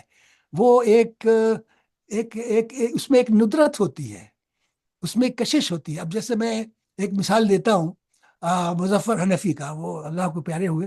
ان کا ایک شعر ہے کہ چاند اگا ہے پوروا سن کی، واہ. چلنا ہے تو چل. چاند اگا ہے پوروا سن کی، چلنا ہے تو چل. گلواری من کی مہکانے، چلنا ہے تو چل، وغیرہ. اب اس میں دیکھیے چاند اگا ہے، ہم عام بول چال میں چاند اگا نہیں کہتے ہیں، ہم کہتے ہیں چاند نکلا ہے، چاند نمودار ہو گیا ہے. لیکن شاعر نے یہاں چاند اگا ہے کا لفظ استعمال کر کے ایک ندرت پیدا کی ہے اپنے اسلوب میں. اسی طرح سے شہریار صاحب کا ایک شعر سنیے. شہریار کہتے ہیں کہ چلو آنکھوں میں پھر سے نیند بوئیں، ہاں. چلو آنکھوں میں پھر سے نیند نیند بوئیں، بوئیں. کہ مدت سے اسے دیکھا نہیں ہے. اب واہ. آپ دیکھیے کہ نیند بوئیں، یہ واہ. کتنا نادر اور کتنا ندرت آمیز یہ اظہار ہے. تو اس طرح سے اسلوب پیدا ہوتا ہے کہ الفاظ میں ڈیویشن پیدا کیا جائے، ڈیویٹ پیدا کیا جائے.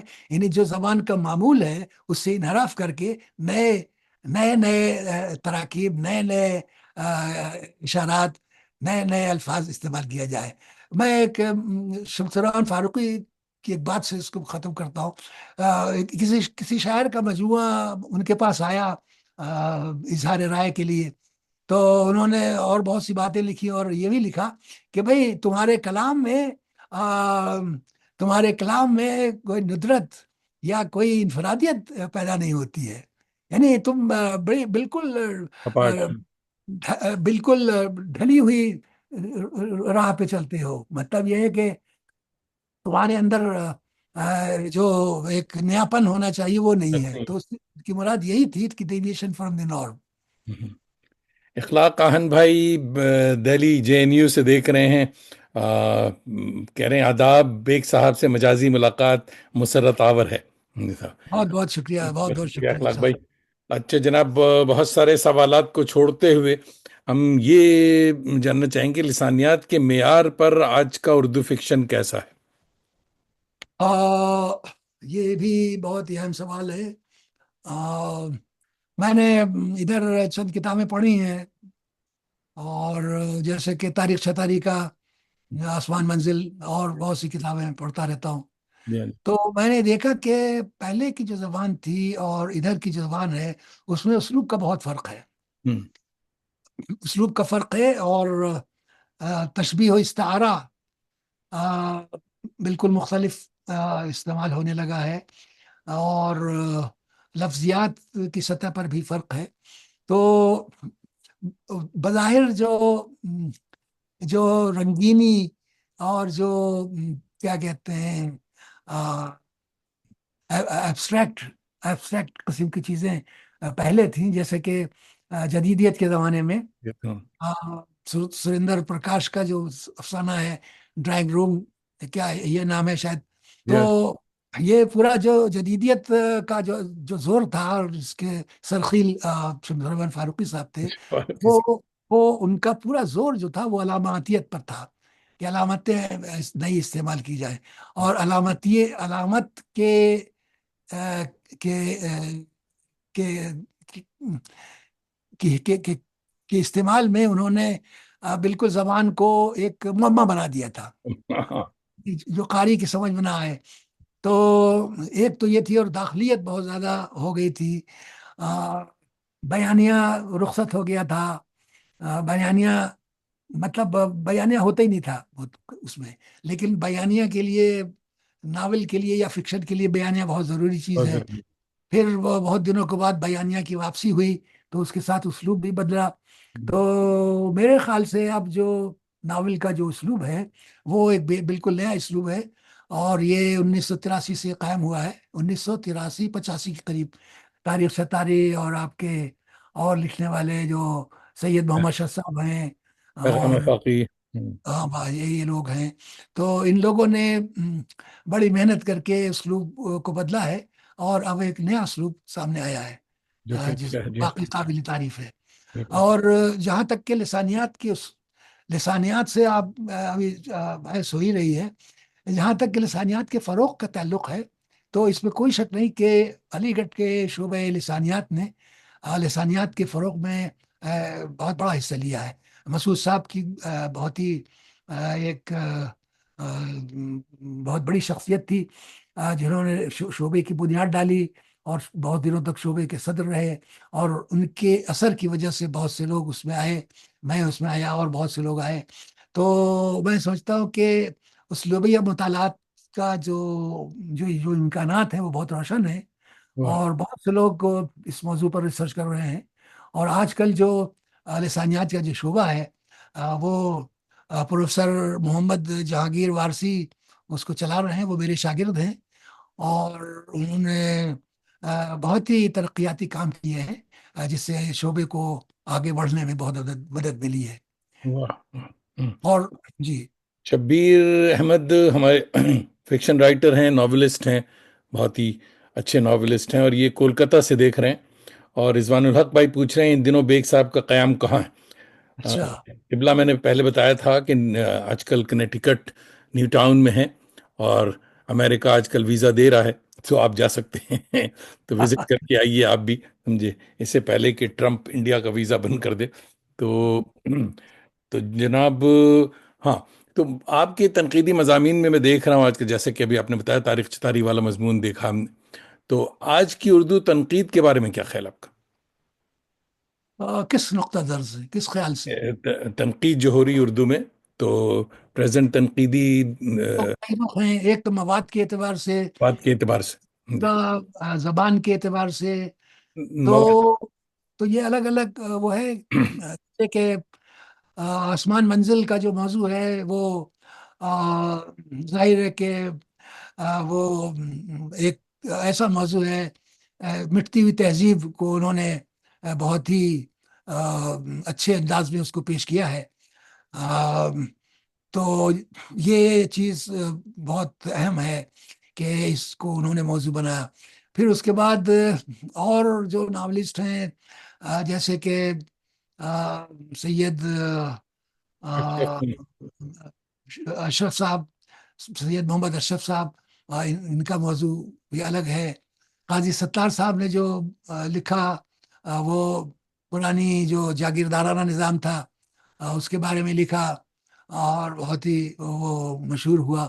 آ، تو اس طرح سے الگ الگ موضوعات پر مضامین لکھے جا رہے ہیں، اور زبان بھی مختلف ہوتی جا رہی ہے۔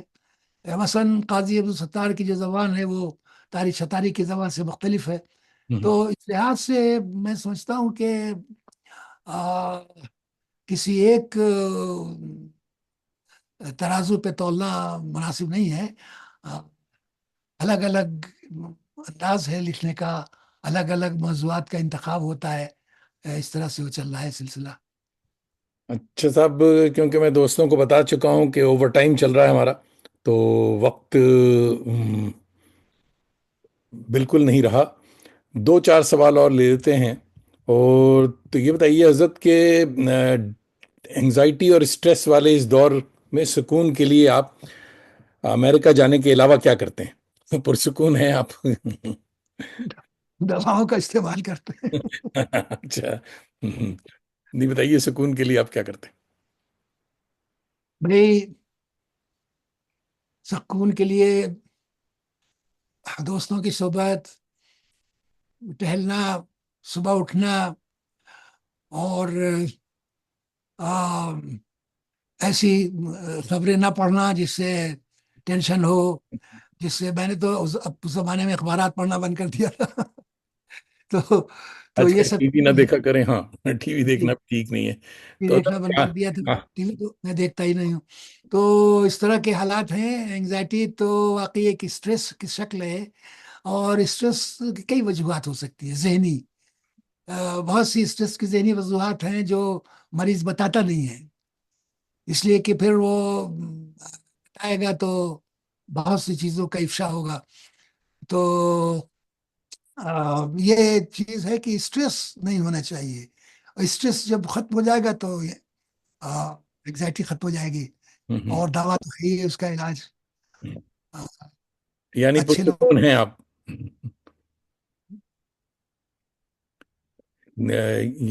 اس کا مطلب یہ ہوا کہ پرسکون ہے ماشاء اللہ آپ؟ جی ہاں، اسی لیے میں یہاں آ گیا کہ یہاں زیادہ سکون حاصل ہو۔ بچے کامیابی ہیں، جو ہے جی، نواز نوازیاں ہیں، تو ان کے ساتھ رہ ان کے کے آدمی ساتھ بچوں کا ہم، جی خوش ہوتا ہے۔ جی، اور آ، ماحول بہت اچھا ہے، ماحول اچھا ہے، جی ہاں۔ فضا بہت اچھی ہے، ایٹماسفیئر اچھا ہے، ٹھنڈی ہوائیں، گرمی نہیں ہے، تو یہ سب چیزیں تو وہی ہیں۔ اچھا، اب کامیابی یعنی سکسیس جو ہے یہ کیا ہے؟ اور خود کو کامیاب تصور کرتے ہیں آپ؟ اور اس میں کوئی شک نہیں کہ جہاں تک کہ علمی اعتبار سے تو میں اپنے کو کامیاب محسوس کرتا ہوں۔ ماشاء اللہ۔ اور میں نے اتنا سوچا بھی نہیں تھا کہ میں اس فیلڈ میں آؤں گا، اور کتابیں لکھوں گا، اور ان کی مقبولیت ہوگی۔ تو اسٹریس والی بات جو آپ نے بتائی، اس میں سب سے اہم ضروری چیز ہے کہ آپ آدمی اپنے کو مشغول رکھے۔ مشغول رکھنا یہ بہت ضروری ہے، اچھے کام میں مشغول رکھیں۔ تو میں نے ہمیشہ اپنے کو مشغول رکھا ہے، واہ، لکھنے پڑھنے میں اور چھپوانے میں مشغول رکھا ہے۔ اس سے ہمیں کافی سکون ملا ہے۔ اور آ، زندگی سے کوئی گلا، اینی ریگریٹس؟ آ، نہیں، اللہ کا لاکھ لاکھ شکر ہے کہ زندگی اچھی گزری، اور کار کردم جسے کہتے ہیں، کار کردم۔ تو اللہ کا لاکھ لاکھ شکر ہے کہ اللہ نے ہر طرح سے نوازا ہے مجھے، واہ، واہ، کوئی گلہ نہیں ہے، کوئی شکوہ الحمد نہیں ہے۔ للہ، الحمد للہ۔ اگر کبھی بیمار بھی ہوا تو اللہ تعالیٰ نے شفا دی، اللہ کا لاکھ لاکھ شکر گزار ہوں۔ اور اچھا اچھے بچے ملے، واہ، اچھی بیگم ملی، اور بیگم بچوں کی جو شادیاں ہوئیں ان کو اچھے اچھے گھرانے ملے، تو وہ بھی خوش ہیں۔ تو میں ہر طرح سے اللہ تعالیٰ کا شکر گزار ہوں کہ اللہ تعالیٰ نے ہمیں ہر طرح سے نوازا ہے، بہت اور بہت۔ آپ جیسے دوست ملے، اس میں کوئی شک نہیں۔ جی، مکرمی و معظمی پروفیسر مرزا خلیل احمد بیگ صاحب، صمیم قلب سے آپ کا شکریہ۔ آپ نے نہ صرف اپنا قیمتی امریکن وقت دیا، عنایت کیا، بلکہ لسانیات اور زبان کے حوالے سے بیش بہا قابل قدر جانکاری بھی عطا کی۔ اللہ آپ کو صحت اور سکون کے ساتھ سلامت رکھے۔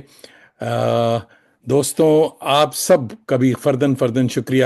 ہر شنبہ سیٹرڈیز میری صبح اور آپ کی شام، آپ نہ صرف ہماری آوارگی کو وقار بخشتے ہیں بلکہ اپنے دوستی کا بھرم بھی رکھتے ہیں۔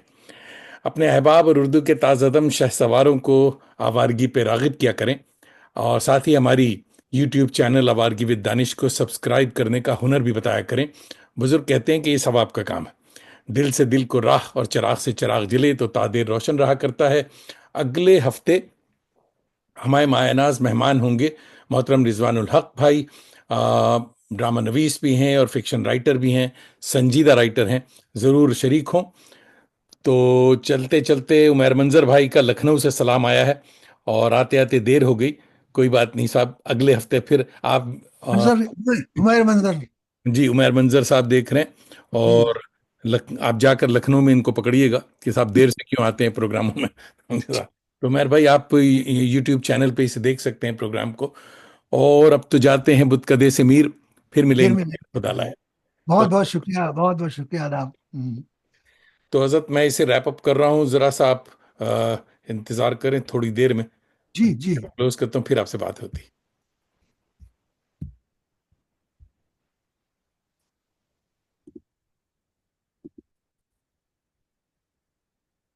Be happy drives people crazy.